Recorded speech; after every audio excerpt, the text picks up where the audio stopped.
Hello hello सभी जनों को। अब हम आ गए हैं हमारे चौथे पड़ाव पर, हमारे 12वें अध्याय विद्युत के चौथे पड़ाव पर, जिसको हम क्या बोलते हैं? हम बोलते हैं प्रतिरोध और प्रतिरोधकता, जिसको हम इंग्लिश में रेजिस्टेंस एंड रेजिस्टिविटी भी बोलते हैं। तो आगे बढ़ते हैं और जानते हैं कि ये क्या क्या चीजें हैं। कौन सा चुनना है? स्नेहा को उसकी शिक्षिका बिजली का सर्किट ठीक करने के लिए कहती हैं। चांदी, तांबा, ये तीन उनको सामग्री दे रखी है, ठीक है। इन तीनों में से कोई एक चीज उनको चुननी है। क्या चीज के लिए? सर्किट ठीक करने के लिए, ठीक है। तो सर्किट ठीक करने के लिए हमको कोई ऐसी चीज चाहिए जो विद्युत धारा का प्रवाह होने दे, जिसका जो प्रतिरोध है वो कम हो। प्रतिरोध क्या था? हमने पढ़ा था इस बारे में। प्रतिरोध क्या है? जो भी आवेशों को रोकता है अपने पथ पर जाने से, जो कि विद्युत धारा जो है उसको रोकता है अपने परिपथ में आगे जाने से, उस क्षमता को, उस रोकने की क्षमता को हम प्रतिरोध कहते हैं। तो हमको कोई ऐसी सामग्री चाहिए जिसका प्रतिरोध कम हो। तो हमको पता होना चाहिए कि जो चांदी और तांबा है, इन दोनों का प्रतिरोध क्या होता है? कम होता है।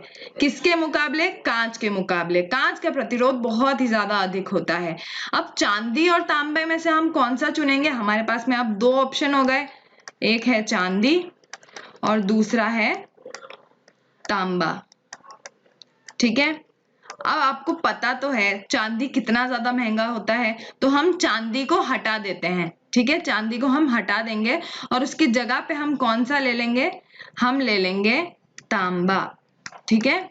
चांदी को हम हटा देंगे, चांदी क्योंकि बहुत ज्यादा महंगा होता है। तो उससे कोई इलेक्ट्रिक सर्किट बनता है क्या? उससे तो हमारे बिजली के सर्किट कहाँ कहाँ बनते हैं? उससे तो हमारे जेवर बनते हैं। तो इसलिए चांदी को हटा देंगे।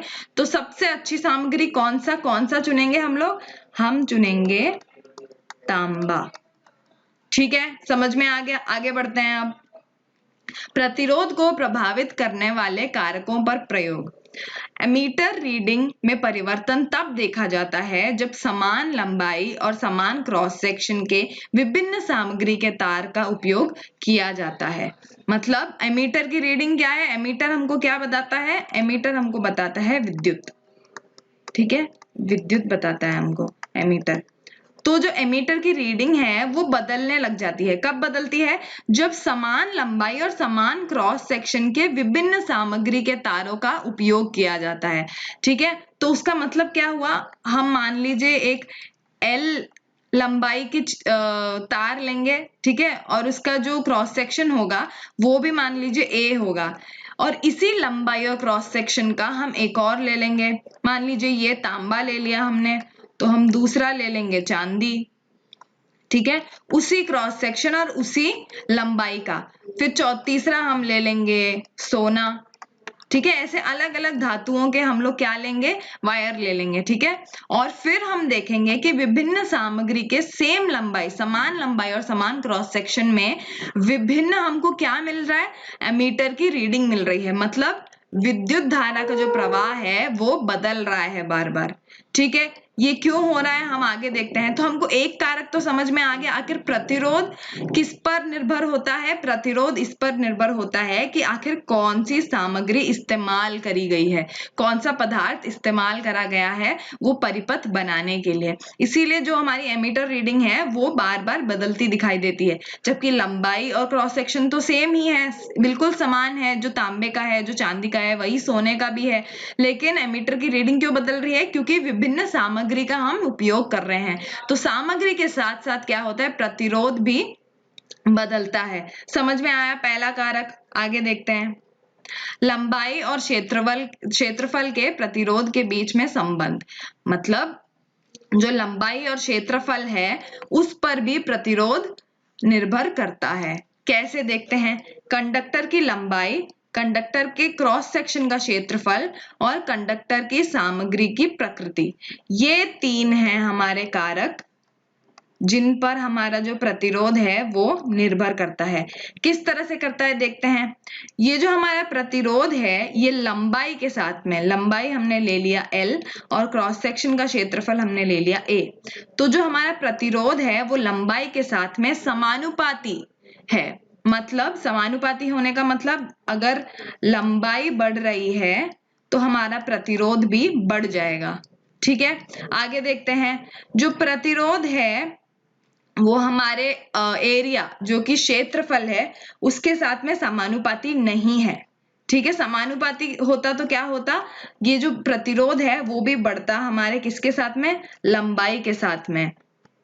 पर अभी क्या हो रहा है, अभी नहीं बढ़ रहा है ये अभी। तो इसका मतलब क्या है, जो प्रतिरोध है वो हमारे एरिया, हमारे क्रॉस सेक्शन के क्षेत्रफल के साथ में क्या है, व्युक्त क्रमानुपाती।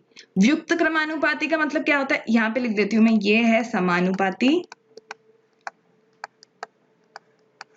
और ये है व्युक्त क्रमानुपाती।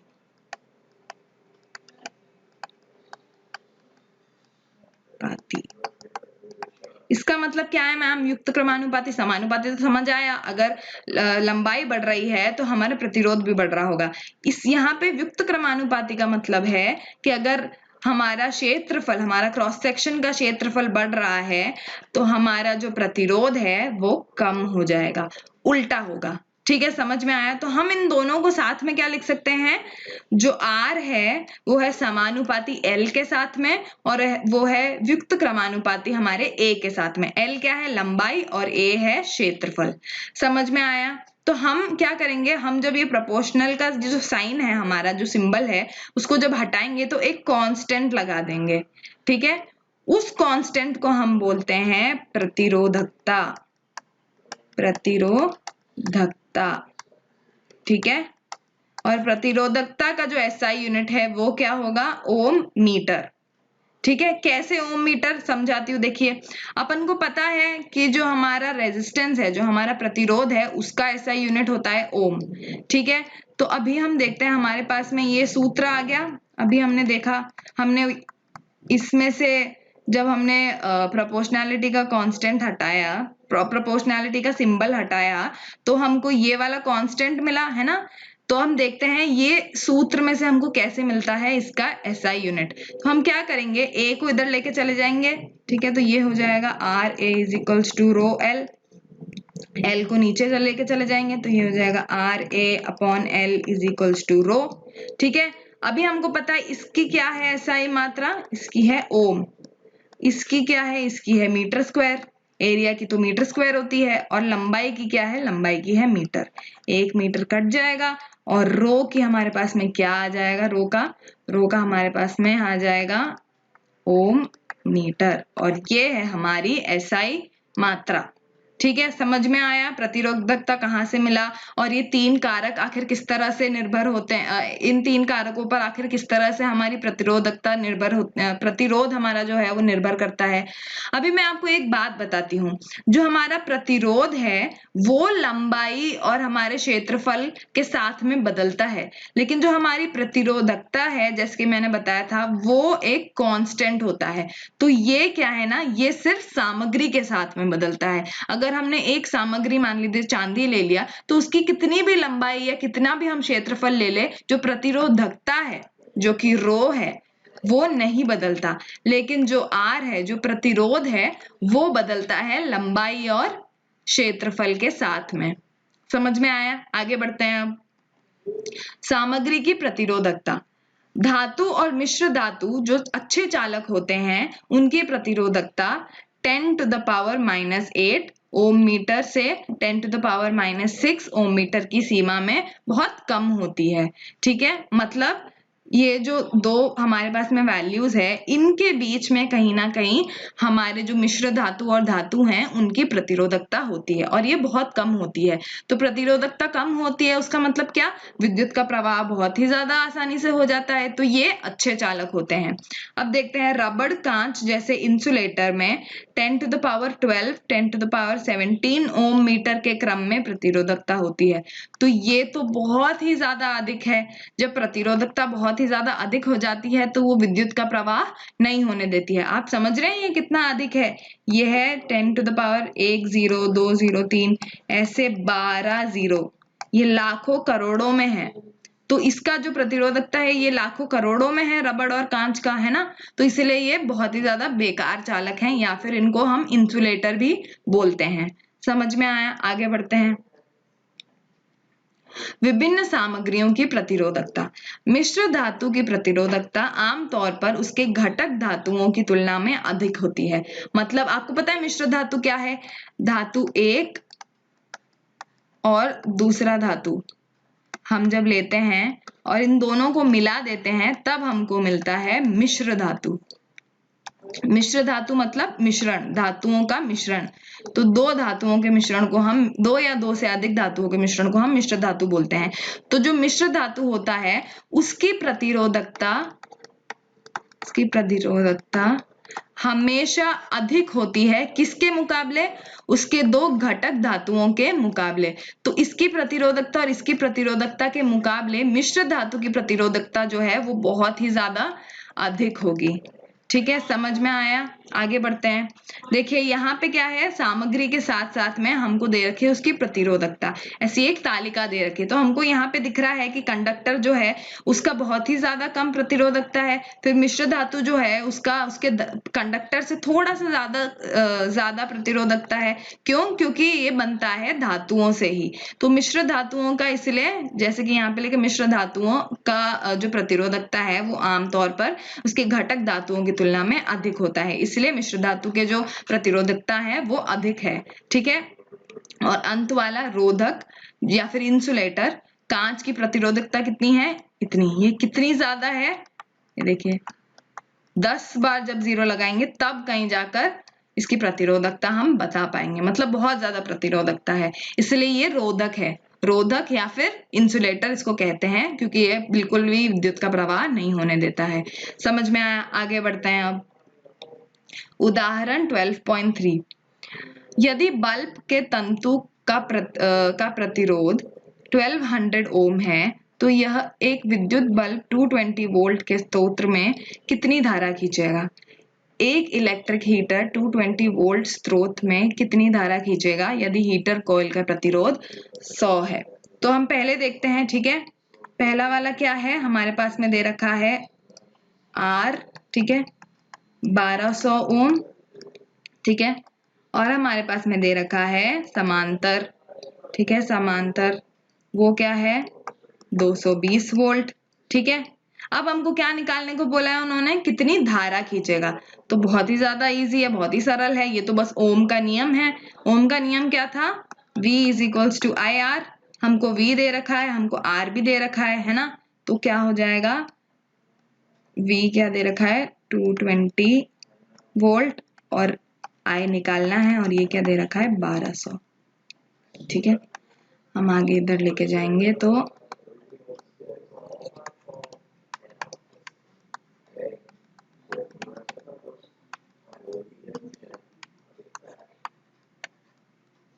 I क्या निकला हमारा?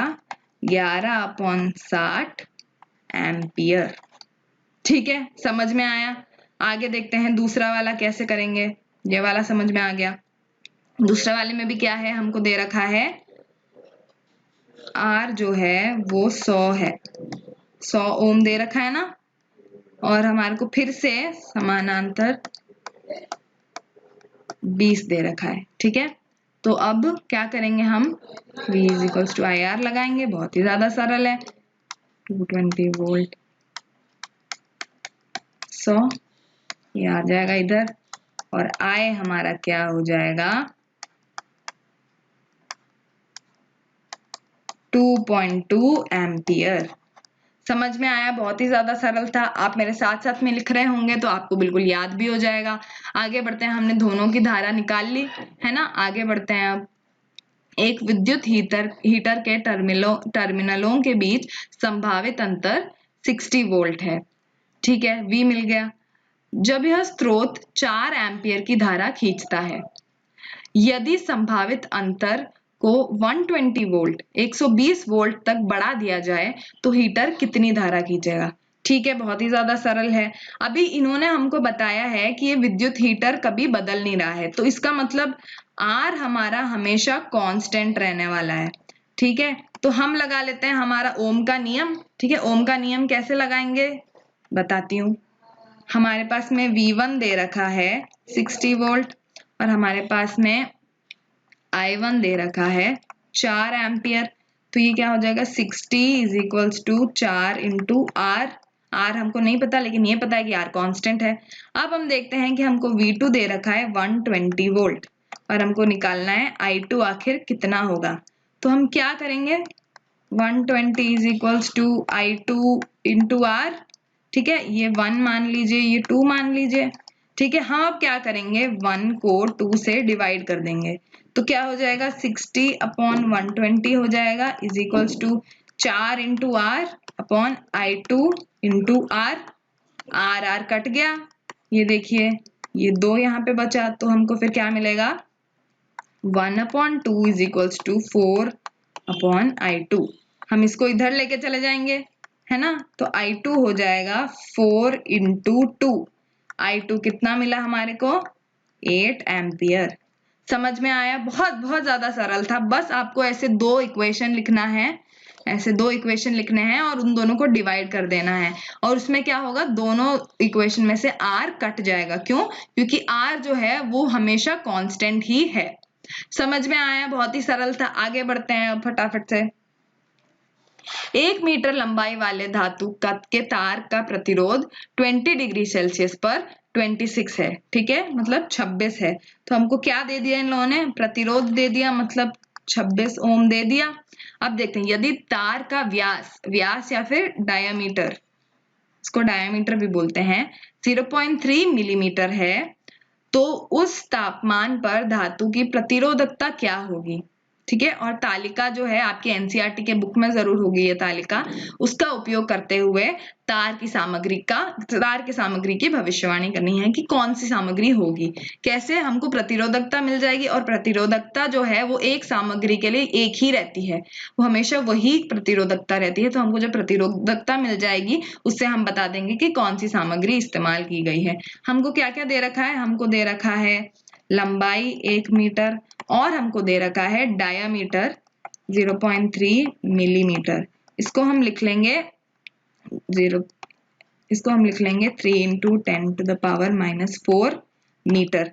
अब हम फॉर्मूला देखते हैं। फॉर्मूला क्या था, R is equals to rho L upon A था। ये क्या बन जाएगा, हम इसको इधर लेके चले जाएंगे क्योंकि हमको रो निकालना है, हमको R तो दे रखा है, तो ये हो जाएगा RA upon L is equals to rho. समझ में आ रहा है ना, बहुत ही ज्यादा सरल है। अब हम इसमें क्या, हम इसमें डाल देंगे हमारे सारे ये जो वैल्यूज हमको दे रखे हैं। तो रो आ जाएगा हमारा 26 इंटू डायामीटर दे रखा है, तो हम कैसे निकालेंगे एरिया, एरिया कैसे निकलता है पाई आर स्क्वायर से, है ना। हमको डायामीटर दे रखा है तो वो हो जाएगा डायामीटर का स्क्वायर, है ना, तो डायमीटर के आधे का स्क्वायर, तो ये हो जाएगा पाई डी स्क्वायर अपॉन 4। तो हम वही यहाँ पे डाल देंगे pi D square upon 4 into L. A की जगह पे हमने क्या डाल दिया, पाई डी स्क्वायर अपॉन 4। समझ में आ रहा है ना, आप मेरे साथ साथ में लिखते जाइए। अब हम डी स्क्वायर की भी वैल्यू डाल देंगे, पाई की वैल्यू क्या, हम 3.14। ठीक है, आप इसको 22/7 भी ले सकते हैं, एक ही उत्तर आना है। 3.14 इंटू डी हमने क्या निकाला था, 3 इंटू 10 टू द पावर -4 का होल स्क्वायर अपॉन 4 इंटू लंबाई कितनी दे रखी है 1। ठीक है, इसको आगे सॉल्व करते हैं। 26 into 3.14 into 9 into 10 to the power -8 upon 4। समझ में आ रहा है ना। तो हम ये कैलकुलेशन करने के बाद में हमें मिलता है rho 1.84 into 10 to the power -6 ohm metre. ठीक है, और जब हम ये तालिका के साथ में इसका हम एक कंपैरिजन करते हैं, हम देखते हैं कि ये जो वैल्यू है प्रतिरोधकता की, वो एक ही सामग्री की वैल्यू के साथ में मिलती है। कौन सी वैल्यू, वो होती है मैंगनीज। मैंगनीज जो है उसका होता है प्रतिरोधकता 1.84 10 टू द पावर -6। समझ में आया, बहुत ही ज्यादा सरल था। आप भी मेरे साथ साथ में लिख रहे हैं तो आपको तो कभी आप नहीं भूलेंगे ये सवाल। आगे बढ़ते हैं, अब क्या है, उदाहरण 12.6। दी गई सामग्री में एक तार की लंबाई L और अनुप्रस्थ काट A या फिर area of cross section A का क्षेत्रफल 4 ओम का प्रतिरोध है, उसी सामग्री के दूसरे तार का प्रतिरोध क्या होगा जिसकी लंबाई L/2 और क्रॉस सेक्शन 2 एम्पियर का क्षेत्रफल है। अब ये गौर दीजिए कि उन लोगों ने ये बताया है कि हम वही सामग्री यूज कर रहे हैं, वही सामग्री का इस्तेमाल कर रहे हैं, तो सामग्री वही है तो क्या सेम होगा, तो हमारा रो जो हमारी प्रतिरोधकता है, प्रतिरोधकता बिल्कुल सेम होएगी। ठीक है, प्रतिरोधकता सेम होएगी। तो हम देखते हैं कि क्या निकालना है और कैसे निकालना है।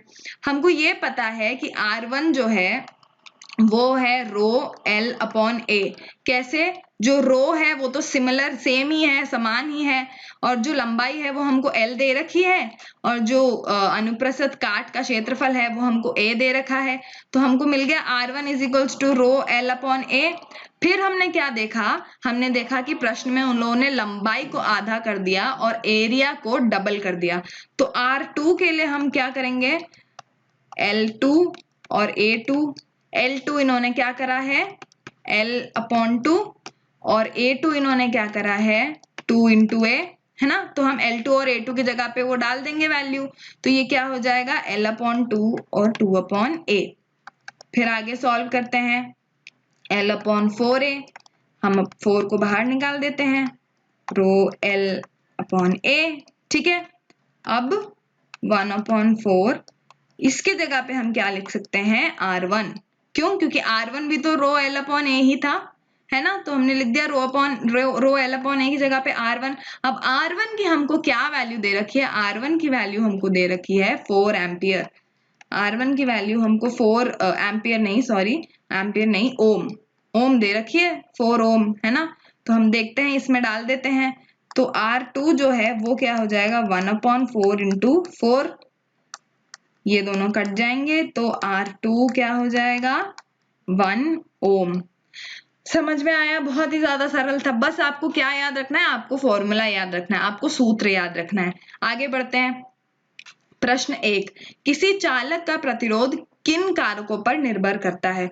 याद है आपको, हमने पढ़ा था इस बारे में, फिर भी हम याद करते हैं एक और बार और लिखते हैं, आप भी मेरे साथ साथ में लिखिए। पहला कारक है चालक की लंबाई, है ना। लंबाई किस तरह से, समानुपाती तरह से निर्भर करता है। दूसरा है चालक का क्रॉस सेक्शन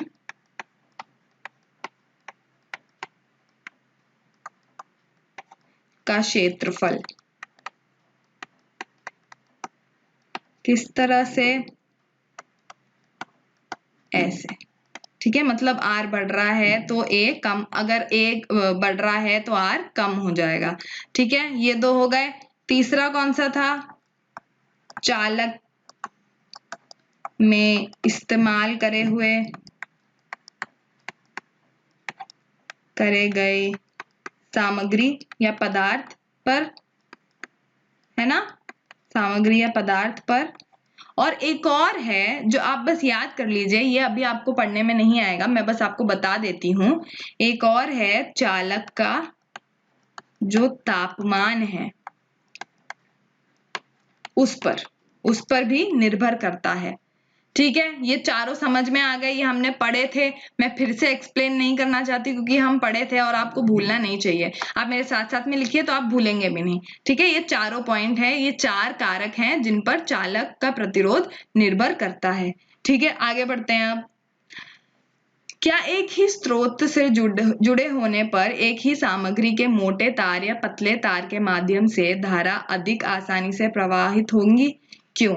बिल्कुल, एक ही स्रोत से जुड़ा है, लेकिन जो मोटा तार है उसका एरिया, उसका जो क्षेत्रफल है क्रॉस सेक्शन का, वो ज्यादा होगा किसके मुकाबले में, पतले तार के मुकाबले में। तो इसीलिए जो मोटा तार है, मोटे तार में विद्युत का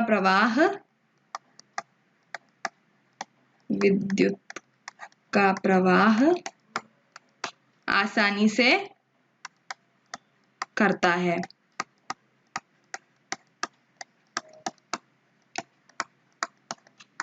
और क्यों? क्योंकि मोटे तार का क्रॉस सेक्शन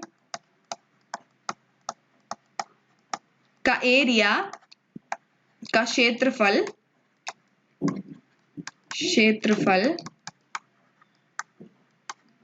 अधिक होता है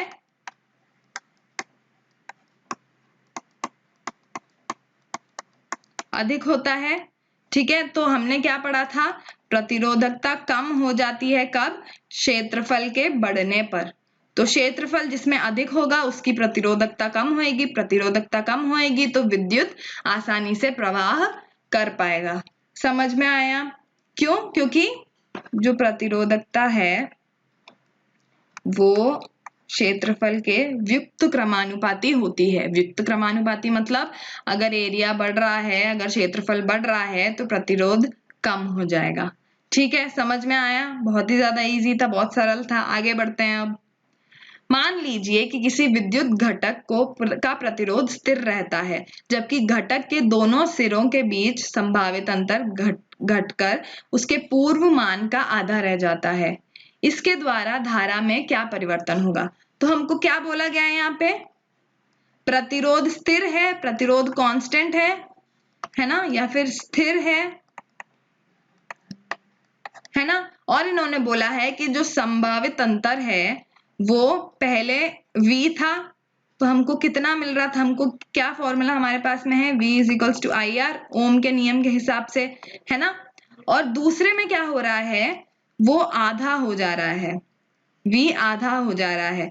तो वो पूछ रहे हैं कि आखिर धारा में क्या प्रवाह हो, क्या परिवर्तन आएगा, क्योंकि जो R है, जो हमारा प्रतिरोध है, वो तो स्थिर ही है। तो हम इसको ऐसे लिख देते हैं, हम इसको लिख देंगे I is equals to V upon R। ठीक है, R को इधर लेके चले जाएंगे, क्यों? क्योंकि हमको विद्युत धारा का जानना है, विद्युत धारा में क्या परिवर्तन आ रहा है वो जानना है। और हम यहाँ पे भी ऐसे लिख देते हैं I2 is equals to V2 upon R, है ना। और हमको V2 में क्या बताया गया है, V2 जो है वो है पूर्व मान का आधा। पूर्व क्या था, V था, उसका आधा, तो हम डाल देते हैं I2 is equals to V upon 2 upon R। ठीक है, I2 हो जाएगा I2 हो जाएगा V अपॉन 2R। ठीक है, I2 को ऐसे भी हम लिख सकते हैं फिर हाफ V अपॉन R, है ना, बहुत ही सरल। और ये V अपॉन R क्या है, ये है I। तो विद्युत धारा में आखिर क्या प्रवाह क्या परिवर्तन आया, विद्युत धारा अपने पुराने मान से, अपने पूर्व मान से आधी हो गई। तो हम यहाँ पे क्या लिखेंगे, विद्युत धारा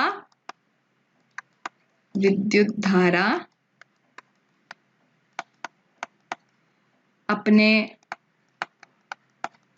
पूर्व मान से आधी हो गई। ठीक है, समझ में आया? बहुत ही सरल था। आगे बढ़ते हैं। अब आगे क्या है, इलेक्ट्रिक टोस्टर और इलेक्ट्रिक आयरन के कॉइल शुद्ध धातु के बजाय मिश्र धातु से क्यों बने होते हैं? बताती हूँ। हमारे जो इलेक्ट्रिक टोस्टर और इलेक्ट्रिक आयरन है, इन सब में हमको किसकी जरूरत होती है, ऊष्मा की जरूरत होती है, गर्मी की जरूरत होती है। तो हम इसलिए मिश्र धातु का इस्तेमाल करते हैं। क्यों? क्योंकि जो मिश्र धातु है उसकी प्रतिरोधकता जो है वो अधिक होती है, किसके मुकाबले, शुद्ध धातु के मुकाबले। तो अगर प्रतिरोधकता अधिक होएगी तो वो अपनी ऊर्जा जो है वो ऊष्मा के तौर पर विक्षेपित करती है। ठीक है, तो हम लिखते हैं यहाँ पे क्या, क्यों ऐसा होता है। पहला तो है मिश्र धातु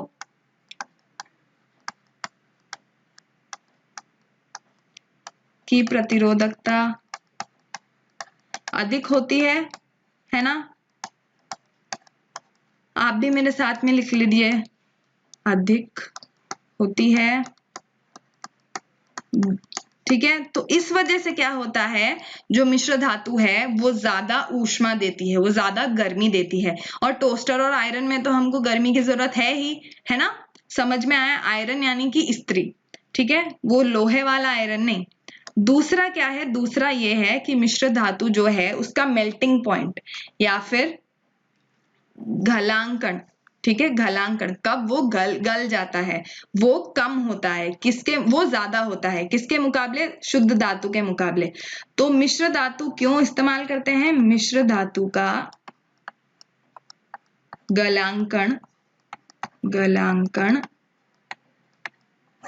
अधिक होता है। इससे क्या होता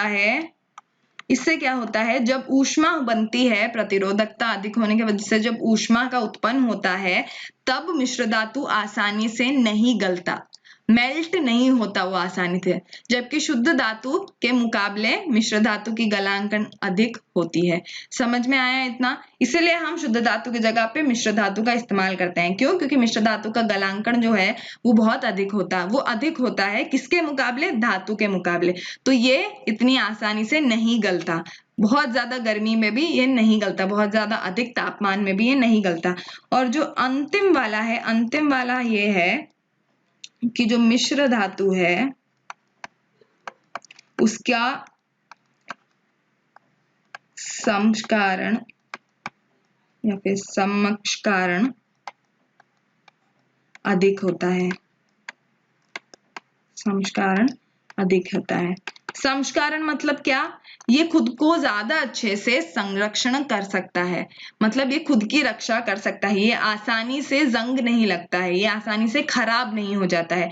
तो मिश्र धातु का जो संक्षारण है वो अधिक होता है। समझ में आया? इतना समझ में आया? बहुत ही ज्यादा सरल चीज थी। क्या है, क्यों ऐसे मिश्र धातु को इस्तेमाल करते हैं? पहले तो प्रतिरोधकता अधिक होती है, उससे ऊष्मा ज्यादा उत्पन्न होती है। दूसरा, इसका जो गलांकन है वो अधिक होता है, तो ये आसानी से नहीं गलता। और तीसरा, इसका संक्षारण बहुत अधिक होता है, तो ये खुद की संरक्षणा कर सकता है, खुद की रक्षा कर सकता है और आसानी से खराब या जंग नहीं लगता है।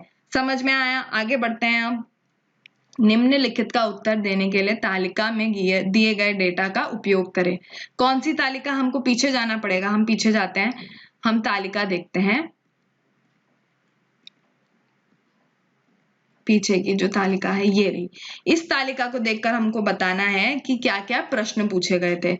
ठीक है, तो हम प्रश्न देखते हैं आखिर क्या क्या प्रश्न थे। पहला प्रश्न है, लोहे और तांबे में से कौन सा बेहतर कंडक्टर है? तो हम कैसे बताएंगे लोहे और तांबे में से कौन सा बेहतर कंडक्टर है? उसकी प्रतिरोधकता देखकर। जिसकी प्रतिरोधकता ज्यादा होगी वो उससे कम अच्छा कंडक्टर होगा, जिसकी प्रतिरोधकता कम होगी वो ज्यादा अच्छा कंडक्टर होगा। तो उन्होंने किसके बीच में पूछा है? उन्होंने पूछा है लोहे और तांबे के बीच में। और हम देख रहे हैं कि तांबा जो है उसकी प्रतिरोधकता थोड़ी अधिक है, थोड़ी कम है लोहे के मुकाबले। लोहे की कितनी है? 10 इंटू 10 टू द पावर -8, और इसकी कितनी है? 1.62 इंटू 10 टू द पावर -8। तो तांबे की प्रतिरोधकता कम होने की वजह से ये बेहतर कंडक्टर है। ठीक है, समझ में आया? तो हम लिख देते हैं वहां पे तांबा क्यों बेहतर कंडक्टर है? क्योंकि तांबे का जो प्रतिरोधकता है वो कम है। तो उत्तर क्या है? तांबा। ठीक है, तांबा बेहतर कंडक्टर है। अब उस तालिका में से हमको देख के बताना है कि कौन सी सामग्री सबसे अच्छा कंडक्टर है। ये कैसे बताएंगे? जिसकी प्रतिरोधकता सबसे ज्यादा कम होगी वो सबसे अच्छा कंडक्टर होगा। देखते हैं कि किसकी प्रतिरोधकता सबसे ज्यादा कम है। हम वो तालिका, आपको भी ऐसी तालिका दे रखी होगी अगर ये सवाल पूछा है तो, इसलिए आप घबराइए मत अगर आपको सारे याद नहीं है तो। ये देखिए यहाँ पे सबसे कम प्रतिरोधकता किसकी है? चांदी की। तो सबसे बढ़िया कंडक्टर कौन सा हो गया? सबसे बढ़िया कंडक्टर चांदी हो गया। उसके बाद में तांबा, उसके बाद में लोहा। ठीक है, तो हम लिख देते हैं वहां पे सबसे बढ़िया कंडक्टर कौन सा हो गया। हमारी तालिका के हिसाब से आपके एनसीईआरटी में दूसरी तालिका दे रखी होगी तो आप उसके हिसाब से उत्तर दीजिए, लेकिन मैं आपको समझा रही हूं कि आखिर उत्तर कैसे निकालना है। पहले में हम दोनों की प्रतिरोधकता को देखेंगे और दोनों में से जिसकी प्रतिरोधकता सबसे कम होगी वो बेहतर कंडक्टर निकलेगा। ठीक है, और यहाँ पे सबसे अच्छा कंडक्टर कैसे बताएंगे? जिसकी भी प्रतिरोधकता सबसे कम होगी। यहाँ पे किसकी है? यहाँ पे है चांदी। चांदी है सबसे बेहतर कंडक्टर। क्यों? क्योंकि उसकी प्रतिरोधकता सबसे कम है। समझ में आया? बहुत ही ज्यादा सरल था। है ना। ये सारे प्रश्न मैं उम्मीद करती हूँ कि आपको समझ में आ गए होंगे। हम बाकी की चीजें आगे वाले सेक्शंस, आगे वाले सेशंस में करेंगे, तो आप बिल्कुल चिंता मत करिए। अगर कुछ चीजें छूट गई हैं तो हम पूरा अध्याय खत्म करेंगे। तब तक के लिए आप पढ़ते रहिए और स्टडी रूम के साथ में जुड़े रहिए। धन्यवाद।